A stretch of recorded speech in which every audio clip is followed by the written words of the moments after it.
ప్రస్తుతం తెలంగాణ రాష్ట్రంలో అసెంబ్లీ సమావేశాలు జరుగుతున్నాయి. పూర్తిగా ఒకవైపు ప్రధాన ప్రతిపక్షంగా బీఆర్ఎస్ ఉంది. అధికార పక్షంగా కాంగ్రెస్ నడుస్తుంది. ఏదైతే గతంలో కాంగ్రెస్ పార్టీ కాళేశ్వరం పైన పెద్ద ఎత్తున ఆరోపణలు చేసి 1,00,00,000 కోట్లు వృధా చేసిలో కాళేశ్వరం పైన అని చెప్పేసి ఒకవైపు గతంలో ఆరోపణలు చేసిన వాళ్ళు ప్రస్తుతం ఏదైతే అసెంబ్లీలో ఎక్కడ కూడా ప్రస్తావిస్తలేడు. ఏదైతే క్వశ్చన్ అవర్లు కావచ్చు లేక ఇతరితర ప్రతిపక్షాలు అడిగిన దానికి ఎక్కడ కూడా సమాధానం ఇవ్వలేదు అని చెప్పేసి ఇటు ప్రతిపక్షాలు ఆరోపణ చేయడం జరుగుతుంది. మనం వీటిపైన మాట్లాడే ప్రయత్నం చేద్దాం. అంటే ఏంటి కాళేశ్వరం పైన గతంలో ప్రతిపక్షంలో ఉన్న కాంగ్రెస్ పెద్ద ఎత్తున ఆరోపణలు చేసినప్పుడు ప్రస్తుతం ఏదైతే అసెంబ్లీలో ఎక్కడ కూడా ప్రస్తావిస్తలేదు. దీన్ని ఎలా చూడొచ్చు? ఎందుకంటే కాళేశ్వరంలో ఎటువంటి అవినీతి జరగలేదు కాబట్టి వాళ్ళకు ఏందంటే కేసీఆర్ పైన ఏదో ఒకటి బురద జల్లాలన్న ఉద్దేశంతోనే ఏదో ప్రభుత్వం వచ్చిన తర్వాత ఏదో అప్పులు తెచ్చిర్రు, ఏదో స్కామ్ అయింది, ఏదో ప్రాజెక్ట్ కట్టి అందులో స్కామ్ చేసిండ్రు, అందులో అవినీతి చేసిర్రు, అది మంచి కట్టలేరు అని ఒక ఆరోపణలు చేయడానికి ప్రజలను కేసీఆర్ గారి నుంచి కేసీఆర్ యొక్క పేరును డైవర్ట్ చేయడానికి ఓన్లీ డైవర్ట్ పాలిటిక్స్ లోపల భాగంగానే కాంగ్రెస్ ప్రభుత్వము కాళేశ్వరం పైన అబద్ధ ప్రచారాన్ని ప్రచారం చేయడం జరిగింది. ఈరోజు చూడండి, మీరు కాళేశ్వరం ప్రాజెక్టు పోయి చూడండి, అక్కడ ఎంత మంచిగా ఆ కాళేశ్వరము అసలు కాళేశ్వరం అనే ప్రాజెక్టును మాజీ సీఎం కేసీఆర్ గారు ఎందుకు కట్టిండంటే అక్కడ ఈ రాష్ట్రం యొక్క ఏర్పాటుల్ని ఒకటి ఏం చేశారంటే నీళ్లు నిధులు నియామకాలు అనే ఒక ట్యాగ్ లైన్తో ఈ రాష్ట్రానికి రైతుని మనం డెవలప్ చేయాలి. ఉమ్మడి రాష్ట్రంలో ఇక్కడ నీళ్లు లేకపోవడం వల్ల పంటలు పండలేవు, పంటలు పండకుండా బీడు భూములు ఉన్నాయి, చెరువులు లేక ఇబ్బంది జరిగింది, రైతు పంట పండక చాలామంది రైతులు ఆత్మహత్య చేసుకున్నారండి. రైతులను డెవలప్ చేయాలి, ఈ రాష్ట్రానికి రైతు మంచిగా ఉంటే ఈ దేశం బాగుంటుంది, ఈ రాష్ట్రం బాగుపడుతుంది, రైతు బాగుంటేనే ఈ సమాజం బాగుంటుందనే ఉద్దేశంతో కాళేశ్వరం ప్రాజెక్టును కట్టి ఇక్కడ ఉన్నటువంటి 1,00,000 ఎకరాలకు ఏమంటారు రైతుల యొక్క కళ్ళల్లో ఆనందాన్ని తీసుకురావడం ఉద్దేశంతోనే కాళేశ్వరం అనే ప్రాజెక్టు కట్టిండు. ఇక్కడ కేసీఆర్ గారికి మంచి పేరు వస్తుంది అనే ఉద్దేశంతోనే కాంగ్రెస్ పార్టీ నాయకులు అబద్ధ ప్రచారాలు చేసి కాళేశ్వరం మీద అబద్ధ ప్రచారం చేయడం జరిగింది. ఈరోజు కాళేశ్వరం ఎంత మంచిగా ఉన్నది అంటే ఇప్పుడు ప్రస్తుతం కాంగ్రెస్ పార్టీ అధికారంలోకి వచ్చిన తర్వాత ఎక్కడ కూడా కాళేశ్వరం తెలంగాణకు ఉపయోగపడే ప్రాజెక్టే కాదు, పూర్తి స్థాయిలో వృధా అయిపోయిందని చెప్పేసి ఇటు అధికార పక్షం ప్రతిసారి వినిపిస్తూనే ఉంది. ఆ గలాన్ని ఎలా చూడొచ్చు? నేను ఏమంటున్నా అంటే ఓన్లీ వాళ్ళు గొప్ప చెప్పుకోవడానికి మాత్రమే అట్లా మాట్లాడుతున్నారు. కానీ మీరు చూడండి, ఇప్పుడు కాళేశ్వరం ప్రాజెక్టు కట్టకముందు ఈ రాష్ట్రంలో మీరు ఉమ్మడి రాష్ట్రంలో ఒక మంచినీళ్ళు తాగడానికి నీళ్ళు లేకుండే. మీరు ఇప్పుడు నేనే తీసుకోండి, మా ప్రాంతంలో మా తల్లిదండ్రులైనా కానీ ఇంకెవరైనా కానీ ఎండాకాలం వస్తే వాటర్ సోర్స్ లేక ఒక ఏదో మారుమూల గ్రామంలో ఉన్నటువంటి బావి లోపల పోయి నీళ్లు తాగడానికి 1 కిలోమీటర్ 2 కిలోమీటర్ల దూరం పోయి నీళ్ళు తీసుకొని వస్తుంది. అంత ఘోరమైనటువంటి పరిస్థితి ఉండే. అదేవిధంగా అప్పుడు ప్రతి ఇంటి దగ్గర నీళ్ళు లేకుండే. నువ్వు ఎప్పుడు చూసినా కానీ రైతు ఆత్మహత్య చేసుకున్నని, పంట పండకపోవడం అని, మీరు సమైక్యాంధ్రంలో ఎప్పుడు చూసినా కానీ ఇవే పేర్లు.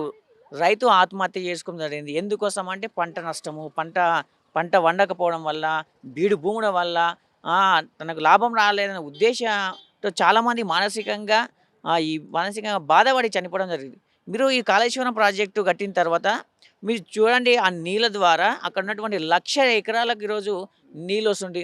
గ్రౌండ్ లెవెల్ ఇప్పుడు కాళేశ్వరం ప్రాజెక్ట్ కట్టిండు, అక్కడ ఉన్నటువంటి గ్రౌండ్ లెవెల్ వాటర్ అనేది మనం బావి దొవ్వినా కానీ, బోర్ వేసుకున్నా కానీ, అక్కడ ఉన్నటువంటి కాలువల ద్వారా అయినా కానీ నీళ్ళు అనేది సమృద్ధిగా భూమి లోపల ఉంటుంది. అంటే భవిష్యత్తు దృష్టిలో ఉంచుకొని ఈ భవిష్యత్తుకు భావి తరాలకు ఈ సమాజం అందరికీ బాగుపడాలనే ఉద్దేశంతోనే కాళేశ్వరం ప్రాజెక్టు కట్టడం జరిగింది.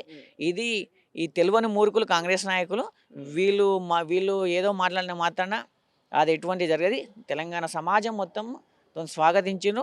ఈ దేశంలోనే గొప్ప ప్రాజెక్టు కాళేశ్వరం ప్రాజెక్ట్ అని మేము ఉస్మానియా యూనివర్సిటీ విద్యార్థిగా హర్ష వ్యక్తం చేస్తున్నాం. సో గతంలో కాంగ్రెస్ పార్టీ అధికారంలోకి రాగానే మొదట 2 నెలలు కావచ్చు 3 నెలలు పూర్తిగా కాళేశ్వరంలో ఏదైతే అవినీతి జరిగిందో మేము బయట పెడతామంటూనే అప్పుడు ఏదైతే స్టేట్మెంట్ ఇచ్చిన వాళ్ళు ఇంకా ప్రస్తుతం ఇక్కడ కూడా ప్రస్తావించడం లేదు. ఎందుకు అంటే కాళేశ్వరం మర్చిపోతున్నారు అనుకోవచ్చా పూర్తిగా? నేనేమంటున్నా అంటే అక్కడ అవినీతి లేదు గాబట్టే వాళ్ళు ఏదో స్టార్టింగ్‌లో ఏదో డైవర్షన్ పాలిటిక్స్ చేసిండ్రు.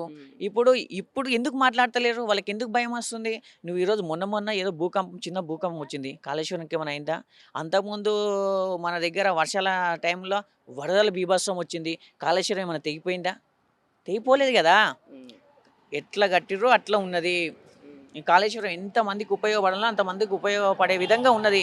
అది ఏం జరుగుతలేదు. అరే కాళేశ్వరము మళ్ళా మేము మంచిగా ఉన్నది కాబట్టి ప్రజలు మళ్ళా ఎక్కడ ఈ కాళేశ్వరం ప్రాజెక్ట్ చేస్తే అరే కాళేశ్వరం ప్రాజెక్ట్ ఏం జరగలేదు కదా మళ్ళా ప్రజలు మళ్ళీ మేము కాళేశ్వరం ప్రాజెక్ట్ అని ఏమైనా తీసినాం అనుకో మళ్ళీ మనం ప్రజలు ఎక్కడ చెప్పు తీసుకొని కొడతారనే ఒక భావనతో ఈరోజు కాంగ్రెస్ నాయకులు భయంతోని ఈరోజు కాళేశ్వరము అనే టాపిక్ ఈరోజు అసెంబ్లీలో లేపుతలేరు. అక్కడ ఉన్నటువంటి కాంగ్రెస్ నాయకులు ఏమైనా ప్రెస్ మీట్ గిట్ట మాట్లాడతలేదు. వాళ్ళకు వాళ్ళ ఏమంటారు చూసినావా? వాళ్ళ చేత్తోనే వాళ్ళ చెంపన కొట్టుకున్న ఆహ్, టైం వచ్చిందన్నమాట ఇగ. ఇప్పుడు కాళేశ్వరం వల్ల 1,00,00,000,00,000 అప్పయింది తెలంగాణకు. అది ఎవడు తీర్చాలని చెప్పేసి బట్టి విక్రమార్క కావచ్చు, లేకపోతే ఇతరితర వాళ్ళ ఆరోపణలు చేస్తూనే ఉన్నారు. నిజంగానే కాళేశ్వరం వల్ల పూర్తిగా అప్పుల పాలైందా తెలంగాణ? అప్పుల పాలు ఎందుకయింది? కాలేదు గదా! ఈరోజు నువ్వు అప్పుల పైన అని ఏదో ఇప్పుడు మొన్న ఏంది మొత్తం తెలంగాణ రాష్ట్రం అప్పుల పాలైందని ప్రచారం చేసిర్రు. ఇదే కాంగ్రెస్ పార్టీ 1,50,000,00,000 మరి మూసీ సుందరీకరణ ఏ విధంగా చేస్తది? పైసలు లేనప్పుడు మూసీ సుందరీకరణ 1,50,000,00,000 ఎక్కడి నుంచి వచ్చినాయి నీకు? నీకు ఏ ధైర్యంతో నువ్వు ఆ మాట మాట్లాడినావు? Only divert పాలిటిక్సే. ఓన్లీ ప్రజలను కేసీఆర్ ఏదో చేసిండు అని ఒక అబద్ధాన్ని ప్రచారం చేయనీకి మాత్రమే కాంగ్రెస్ పార్టీ ఈరోజు చూడండి తెలంగాణ సమాజంలో ఉన్నటువంటి ప్రజలైనా గానీ, విద్యార్థులైనా గానీ, రైతులైనా గానీ, వృద్ధులైనా సరే గానీ, ఆఖరికి గురుకులాల బాలికల విద్యార్థులైన ఎవ్వరు చూసినా గానీ, వాళ్ళని మానసికంగా ఈరోజు కొంతమంది బాధను కొంతమంది చనిపోతున్నారు. కొంతమంది రైతులకు సరైన టైంలో సరుకులు ఏమంటారు రైతు బంధు అయినా గానీ, రైతు బీమా అయినా గానీ, రైతు భరోసా అయినా గానీ అది చేయక రైతులు బాధపడుతుర్రు. ఈరోజు విద్యార్థులకు సకాలమైనటువంటి మంచిగా అయినటువంటి ఫుడ్ అయినా గానీ, అదేవిధంగా ఫుడ్ పాయిజన్ జరిగి చాలామంది గురుకులాలైనా గానీ, అక్కడైనా గానీ విద్యార్థులు చనిపోతున్నారు. వాళ్ళు బాధపడుతుర్రు. ఈరోజు పింఛన్దారులు మీరు చూడండి పింఛన్దారులు గిట్లా 4,000 పెంచుతున్నటువంటి ఈ కాంగ్రెస్ పార్టీ ఇప్పటి వరకు 4,000 పింఛన్ పెంచలేదు. రైట్. ఇంకోటి ప్రధానంగా ప్రస్తుతం ఏదైతే తెలంగాణలో నడుస్తుంది కేటీఆర్ అరెస్ట్ అని చెప్పేసి ఎక్కడ చూసినా అది నడుస్తుంది. ఒకవైపు గవర్నర్ కూడా ఆ గ్రీన్ సిగ్నల్ ఇచ్చినట్టు వార్తలు వస్తున్నాయి. నిజంగానే కేటీఆర్ అరెస్ట్ అయ్యే అవకాశాలు ఉన్నాయనుకోవచ్చు. ఒకవేళ అరెస్ట్ అయితే దేనికోసం అరెస్ట్ అవుతుంది అనుకోవచ్చు? ఈ రాష్ట్రంలో కేటీఆర్ అనే వ్యక్తి ప్రతి దాని మీద ప్రశ్నిస్తుండు ప్రభుత్వాన్ని. గురుకులాల మీద ప్రశ్నిస్తుండు ప్రభుత్వాన్ని, రైతుల మీద ప్రశ్నిస్తుండు ప్రభుత్వాన్ని, పింఛన్దారుల మీద ప్రశ్నిస్తుండు ప్రభుత్వాన్ని, అదేవిధంగా గురుకుల విద్యార్థులు చనిపోవడం దాని మీద ప్రశ్నిస్తుండు. ఏ విషయం తీసుకున్నా కానీ ఇప్పుడు 6 గ్యారెంటీలని చెప్పి ప్రభుత్వానికి వచ్చిర్రు. 6 గ్యారెంటీలు ఎందుకు అమలు చేస్తలేవని రోజు ప్రశ్నించడం జరుగుతుంది. అదేవిధంగా ఈరోజు తన సొంత అల్లునికి కొడంగల్‌ల ఫార్మా కంపెనీ పెట్టాలనే ఉద్దేశంతోని అక్కడ పోయి ఫార్మా కంపెనీ పెడుతుండు. ఎందుకు పెడుతున్నావు అని ప్రశ్నిస్తున్నాడు. అక్కడ పోయి ప్రశ్నిస్తుందని కేటీఆర్‌ని అరెస్ట్ చేయాలనుకుంటున్నావా? అదేవిధంగా నువ్వు అక్కడ ఉన్నటువంటి లఘుచేలక రైతులని ఈరోజు బేడీలేసి రైతులకు ఎందుకు బేడీలేసినావు? రైతులకు ఎందుకు నువ్వు థర్డ్ డిగ్రీ ఉపయోగించినావు? రైతులు ఎందుకు నువ్వు జైల్లో పెట్టినావు? రైతులను ఎందుకు హింసిస్తున్నావు అని ప్రశ్నిస్తున్నందుకు కేటీఆర్ గారికి నువ్వు బేడీలేయాలనుకుంటున్నావా? అంటే ఎటు తిరిగిన కేటీఆర్ గారు ప్రభుత్వాన్ని ముచ్చెమటలు అంటే 3 చెమటలు 3 లోకాలు చూపెడుతున్నమాట. అంటే ఇప్పుడు మన ఫార్ములా ఈ రేసింగ్‌లో కుంభకోణం కాలేదంటారా? ప్రభుత్వం ప్రధానంగా ఆరోపణ చేస్తుంది. ఫార్ములా ఈ రేసింగ్‌లో కుంభకోణం అయినందుకే కేటీఆర్ పైన మేము కేస్ ఫైల్ చేయాల్సి వస్తుందని చెప్పేసి అటు వార్తలు కూడా రావడం జరిగింది. నిజంగానే దాంట్లో కుంభకోణం కాలేదంటారా? నేనేమంటున్నానంటే ఈ భారతదేశంలోనే మొట్టమొదటిసారిగా ఈ రేసింగ్ అనే దాన్ని తీసుకొచ్చిన గొప్ప నాయకుడు ఎవరంటే కేటీఆర్ గారు.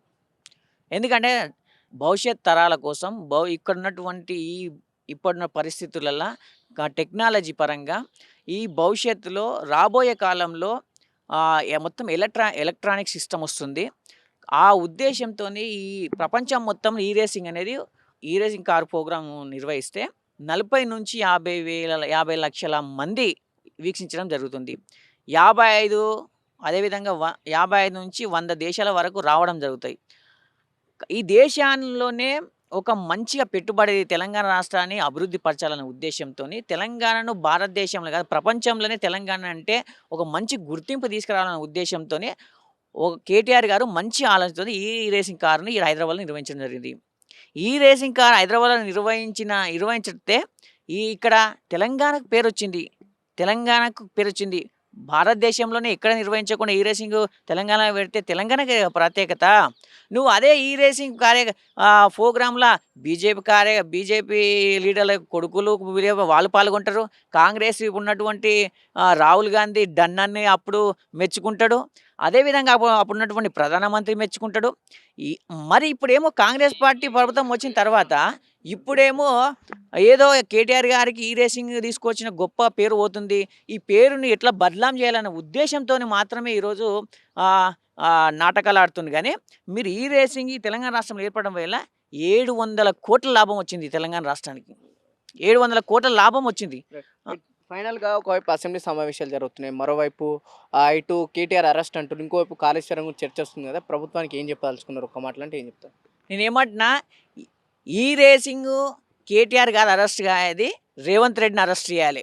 ఎందుకంటే ఈ రాష్ట్రంలో ఈ రేసింగ్ను తీసుకొచ్చి గొప్ప నాయకుడు కేటీఆర్ గారు. ఈ రేసింగ్ కారును ఈ తెలంగాణ రాష్ట్రం నుంచి పక్కన తమిళనాడు రాష్ట్రానికి పంపించిన వేస్ట్ నా కొడుకు రేవంత్ రెడ్డి. దానివల్ల ఈరోజు కాంగ్రెస్ పార్టీ మిత్రపక్షమే కదా. ఈ రేసింగ్ వల్ల నష్టాలు వస్తే కాంగ్రెస్ పార్టీ అనుమానంగా తమిళనాడు ఎందుకు నిర్వహిస్తుంది? బిడ్డ రేవంత్ రెడ్డి ఈ రేసింగ్లో అరెస్ట్ ఒకవేళ కావాలంటే రేవంత్ రెడ్డిని ముందుగా అరెస్ట్ చేయాలని మేము ఉస్మానియా యూనివర్సిటీ విద్యార్థి తరపున రేవంత్ రెడ్డికి హెచ్చరించడం జరుగుతుంది.